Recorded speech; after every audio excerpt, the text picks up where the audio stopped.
Hello, my friend. Wow, welcome to the very first episode of How to Like Your Life, a brain training podcast for mindset transformation.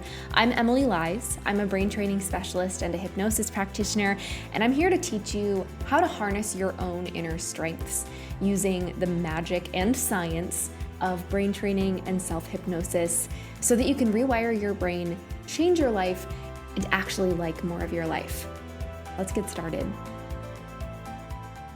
Since this is the first episode, I want to start by just sharing a little bit about what you can expect from these episodes and what it means to like your life. And then, of course, we will dive straight into the brain training and you will walk away with actual tools that you can use today to help you like more of today.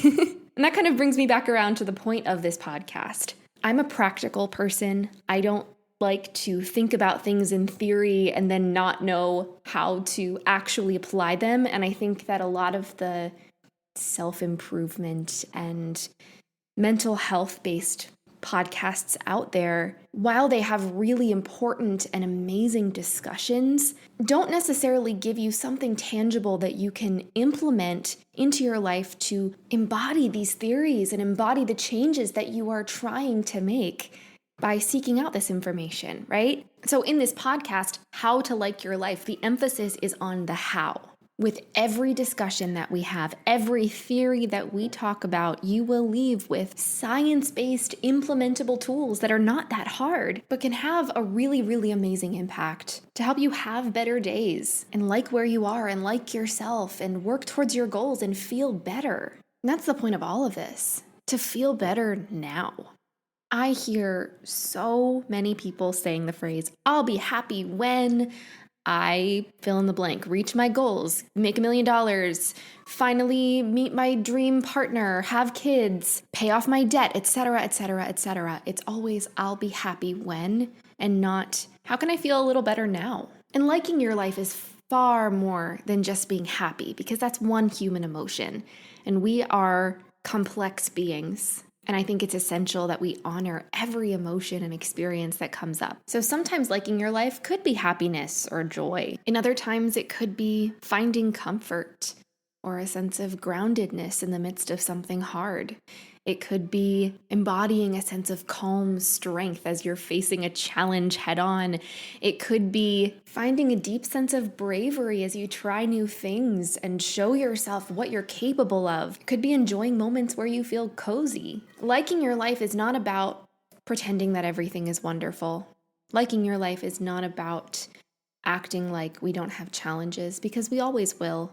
It's about really recognizing the richness of the moments that we're living in right now, because so many of us reminisce on the past, but the past is over. It's not happening anymore. And some of us ruminate on and wait for the future, but the future hasn't happened yet. All we will ever have is the present moment, and that's a really beautiful thing, because if you apply the tools and the exercises that I share in this podcast, you will be so equipped to like more of the moments that you're in.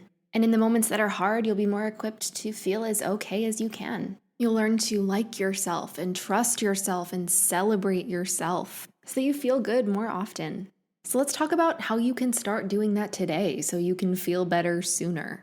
For today's episode, I'm going to share one of perhaps my favorite brain training tools that I have ever learned that has honestly shifted how I perceive myself in my entire life. I know I'm setting up big expectations by saying that, but I mean it. What I'm going to share with you today is the tool that has helped me really enjoy so much more of my life. And before we talk about this tool, there's a little bit of background information that I want to share as to why it's even necessary in the first place. Now, the reason why you might not like your life right now, or the reason why you might feel like it's easier to embrace the negative parts of life, is actually not your fault. The human brain is pre-wired with something called the negativity bias, which basically means that we are more likely to prioritize negative experiences over positive ones, and we're more likely to experience a higher emotional intensity in the negative moments in our lives over the positive ones. So for example, this is why you are more likely to remember the one jerk who cut you off in traffic over all of the other cars around you that were totally fine. This is why you are probably more likely to pay attention to a negative comment on social media over all of the compliments and nice comments that you get. This is why you are more likely to remember and feel resentful toward the person who didn't text you happy birthday over all the people who did, right? We have this natural tendency toward the negative, and it is not your fault because we were born with that. And the reason for this is the negativity bias way back in early human evolution used to keep us alive. It used to protect us. Because if you think about it, maybe back in caveman era, let's say you are going for a walk, foraging for berries or something, wandering through the woods, and you come across a family of bears. Obviously, you're terrified. Obviously, you go in a different direction, right? You find safety and you keep walking through the woods and you find the most gorgeous meadow full of flowers that you've ever seen, and it makes you just awestruck at the beauty in front of you. So as you go home, what is more important for you to remember? The details of where those bears lived or the details of that moment where you saw the gorgeous meadow? Hopefully your answer is remembering where the bears lived, because if you forgot and then you stumbled upon the bears again tomorrow, you might not survive that. That is a threat. But if you were to focus on avoiding the negative, avoiding threat, and maybe you forgot where the meadow was, you'll at least live to see another day. So this negativity bias used to serve us, but our lifestyles have evolved so much faster than our brains have. And so we still have this software in our brains causing us to prioritize those negative experiences, even though the negative comment on social media isn't an actual threat to your physical survival. In fact, this negativity bias is perpetuating so much unnecessary stress, which is honestly risking our survival in a different way, because chronic stress can lead to severe, debilitating chronic illness. And on top of that, it can keep us from liking our life. If we're chronically overwhelmed and overstimulated, that keeps us from taking in the beauty and the good parts of our life that could actually support our mental and physical well-being, because we can only take in a certain amount of information in a given moment. There are just too many things for our brains to consciously process. So as an adaptation, we also developed something called selective attention, which basically means that our brains filter out unnecessary stimuli, unnecessary information, so that we can focus on what is important. So for example, I'm sitting here in my home office and I'm not necessarily paying attention to the color of the wall. I'm not paying attention to the pigeons that are flying by my window because I'm focused primarily on recording this podcast. In a similar way, if you are at a restaurant, there is a lot of stimulation at restaurants, and let's say you're talking to a friend, you are primarily focusing on what the friend is saying, and you're focusing on the food that you are eating rather than the clanking of glasses and the sound of silverware and all of the other chatter in the background. It gets kind of turned down in volume because your brain is really zeroing in on your personal experience of talking to your friend and eating your food, right? Of course, different neurotypes like ADHD and autism definitely impact the amount of stimuli that we take in a given time, but everyone still has some form of selective attention, and our brains filter out some pieces of information. And so since we have this selective attention, and that is inevitable because our brains can never take in every piece of information, it's really important that we tell our brains what is important to us, because our default way of taking in information is through that negativity bias.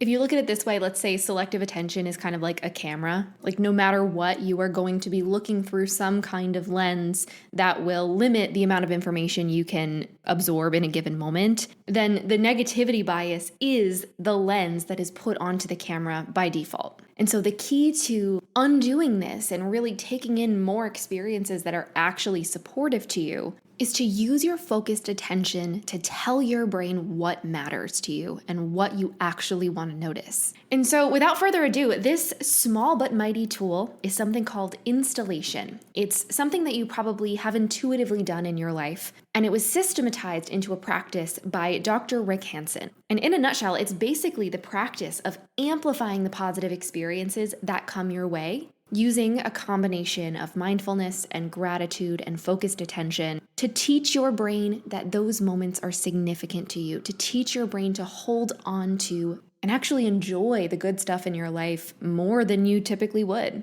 So installation happens in 3 steps. I'm going to walk you through each step and give you a little example so that you can make sense of it. Step 1 is to notice the fact that you're having a good experience. And when you do this, I want you to start with really, really, really small things. Moments where things are just going your way. Maybe you hit a green light on your way to work. Maybe you have enough coffee creamer in the fridge for your delicious morning cup of coffee. Maybe you see a cute dog on the street that makes you smile. Maybe somebody holds the door for you at the store. Maybe your pets do something cute. Or you're wearing your favorite soft t-shirt and it's really cozy. Step 1 is to just notice that something good is happening, because a lot of us don't even get that far. For step 1, I personally like to say the phrase to myself, things are going my way. So for example, for me right now, I'm wearing my favorite shirt. It's so soft. I get to wear this shirt today, so things are going my way because I noticed it. And that's just step 1. So that's the mindfulness part of this practice. But in order for it to really have an impact on how your brain actually functions and takes in information and helps you like your life, you've got to actually amplify and cultivate this positive experience, because remember, our emotional responses to negative experiences are stronger than our emotional responses to positive equivalent experiences. So the key here is to turn up the intensity, turn up the volume on this good moment where things are going your way. So there's 2 more steps. Step 2 is to enrich the experience. Really savor it. Stay with it longer than you normally would. Like right now, I am focusing on how cozy my t-shirt feels longer than just being like, oh yeah, this is comfy. I'm actually paying attention to the details of the sensations. I'm spending more time with it. I'm paying attention to the emotions that come up when I focus on it. I'm feeling a little bit more cozy. I'm feeling relaxed. And I'm a visual person, so you might not resonate with this, but I really like to imagine this positive experience, this emotional experience, as a sort of ball of colorful light within my body. And as I continue to focus on it, I picture this warm light growing and expanding to fill my entire body, like I'm turning up the volume on that feeling. And that helps me really lean into it. So to enrich the experience, you stay with it longer, you feel it in your body and in your emotions, and you intensify it however you can. So you've noticed that good thing, you said to yourself, things are going my way, you enriched and intensified the experience, and step 3 is to absorb it. In other words, you allow that experience to change you a little bit. I personally like to say to myself, this made my day, because it creates a positive expectation that this emotion will stay with me for the rest of the day. It might carry with me through future experiences. It might help me feel more calm or relaxed in harder moments. And I'm giving my brain permission to change. Because if you think about it, we do this all the time with the opposite kinds of experiences. We do this with negative experiences. It's so easy to take a teeny tiny moment of feeling irritated or stressed and install it. We use this installation practice naturally with negative experiences. So if you think about it, we notice when things are not going our way. We pay attention to that really easily. So let's say you stub your toe in the grocery store or something. You notice how crappy and frustrating that feels, and then you enrich that experience of stress. You focus on how awful it feels. You stay with it longer than you need to.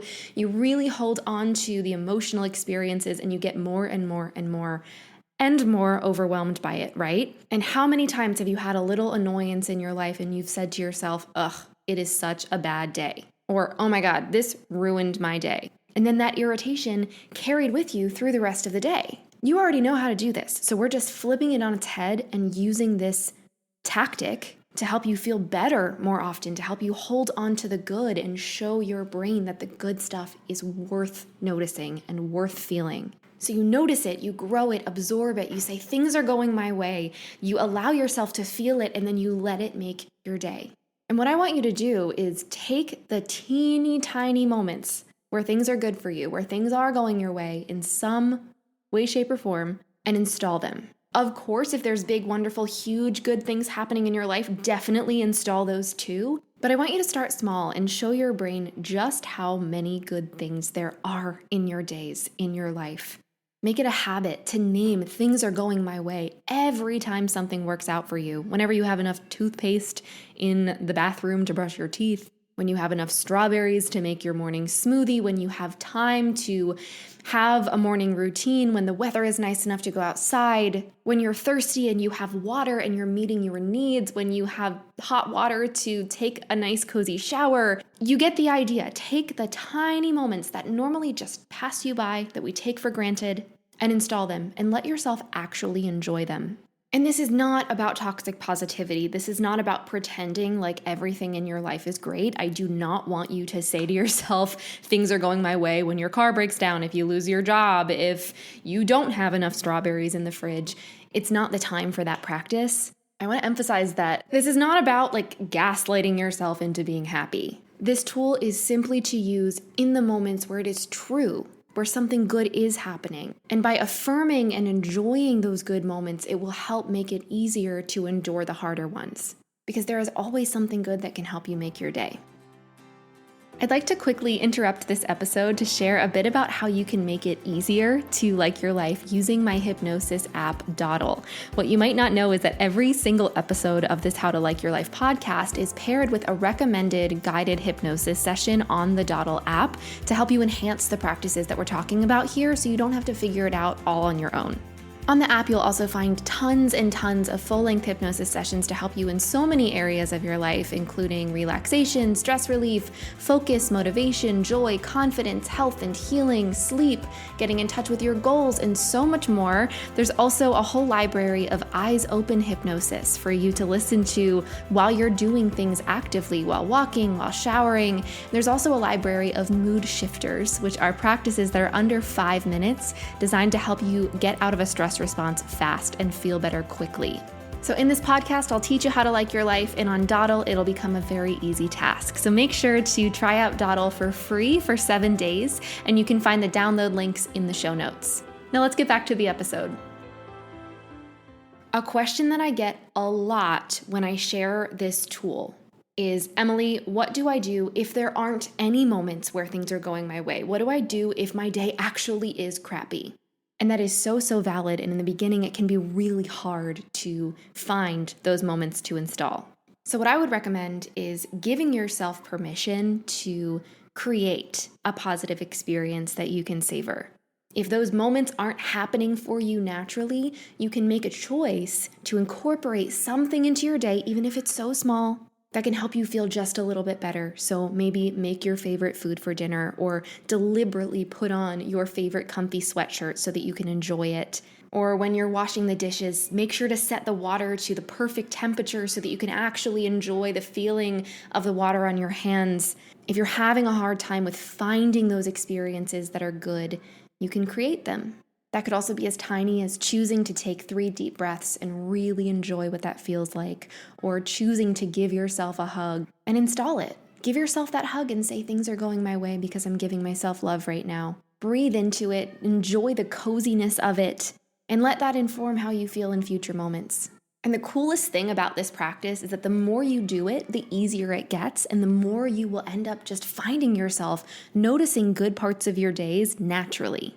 Because the goal of this practice is to shift you out of that negativity bias and communicate to your brain what you actually want to take in. So when I first started doing this practice for myself, of course it took some work in the beginning, and it will for you too. That's why it's called practice and not magic. But after a week or two, I found myself naturally seeking out the good parts of my days. I noticed that my emotional baseline was increasing, and I was more likely to default to a sense of joy or appreciation. And over time, I started to like more of my life, which is the point of this podcast. It's called How to Like Your Life, because so many of us want to like more of what we're experiencing, but we don't know how. And it just takes some tools and encouragement for our brains, but it is possible. When I started using this practice, I found myself feeling way less stressed. My thoughts were less negative. My thoughts were more positive, just naturally without forcing it. I started celebrating myself more and feeling proud of smaller accomplishments. I found myself saying the phrase, I'll be happy when ... less and less because I was giving myself more experiences that can help me feel happy now. And I cannot wait to see what this tool will do for you. Now, a little bonus practice that I add on to this kind of installation tool is to also keep track of the things that I install. So in the evenings, what I do is I get out a journal right before I go to sleep, and I ask myself, what went well today? And I write down 3 things that were good about my day. Just 3 things that I installed, 3 things that felt nice. So tonight, I'll probably write down that I had a really good latte that I made myself. I will write down that I wore my favorite cozy t-shirt, and I will write down that the weather was perfect in Central Park. And also that I recorded my first podcast episode, all of which were things that I savored and installed as they were happening. Now, if you choose to do this extra bonus practice of really solidifying these good moments in your day, I have a feeling it's going to have a really positive impact. There is so much research that supports this little 3 good things practice. It has been shown to reduce stress, reduce symptoms of depression and anxiety significantly. It increases a sense of optimism. It helps us feel better overall about our life. And part of this is because whatever we think about right before going to sleep is the thing that gets consolidated the most overnight in our brains.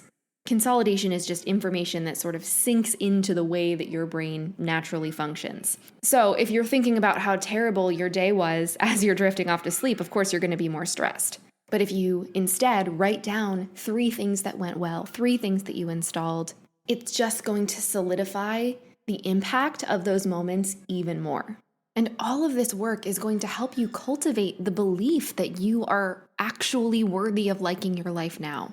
So no more of this nonsense of I'll be happy when all of these things come together and my life is perfect. You are capable of liking your life now. You are capable of finding joy now. And as you continue to listen to this podcast and learn more about how you can train your brain, you will continue to add so many tools to your little toolkit of life to be able to feel good more often. Now, as I said at the beginning of this episode, I am a very practical person. I really need tools and accountability and support with implementing this kind of stuff. So if you're like me in that way, I do have some additional resources to help support you with the things that I talked about in today's episode on my hypnosis app called Dawdle, which I will link in the show notes. Dawdle has over 100 full-length hypnosis sessions for so many areas of your life, but there also is a library that specifically pairs with the episodes in this podcast in How to Like Your Life.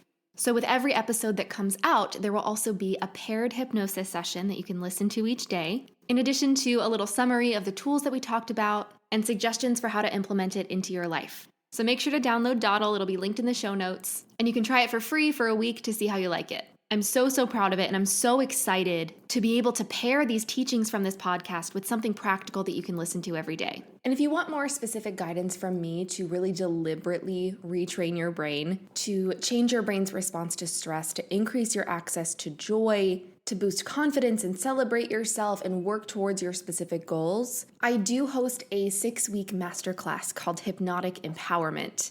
In this program, you will learn tons of different brain training tools and also be guided through hypnosis practices every single day. And there are live group calls every week. There are video lessons. There's guided hypnosis, audio recordings. There's worksheets. There's a private community forum and so many incredible resources to really guide you step by step through the process of training your brain and hold you accountable and encourage you every step of the way. Plus, you'll be able to hang out with me for 6 weeks in our live calls. And the tools that we talked about today are actually the foundation of week 1 of the Hypnotic Empowerment Masterclass. In addition to, in my personal opinion, the most life-changing hypnosis practice that I have ever done, that I have ever created, your mind is going to be blown. So check out the show notes to find out when the next cohort of the Hypnotic Empowerment Masterclass will be, and make sure to claim your spot. It would be such an honor to walk you through that 6-week process. Now, if you got something out of this episode, if you enjoyed yourself, if you learned something, if you're excited about brain training, please leave a review wherever you are listening to this podcast. Reviews are so essential for creators like me to be able to reach more folks. And also send this episode to a friend and post on your Instagram story. Tell me what you thought. Make sure to tag me. I love seeing messages like that. And the more that people know that this platform exists, the more people will be able to like their lives too. Now that concludes the first ever episode of How to Like Your Life. Things are certainly going my way. I am so excited to share all of this amazing information with you and nerd out about the brain with you. You can absolutely like your life. I like you. I believe in you. I see you. I'm so glad that you're here, and it has been so wonderful chatting with you. And I will talk to you next time. Bye, friend.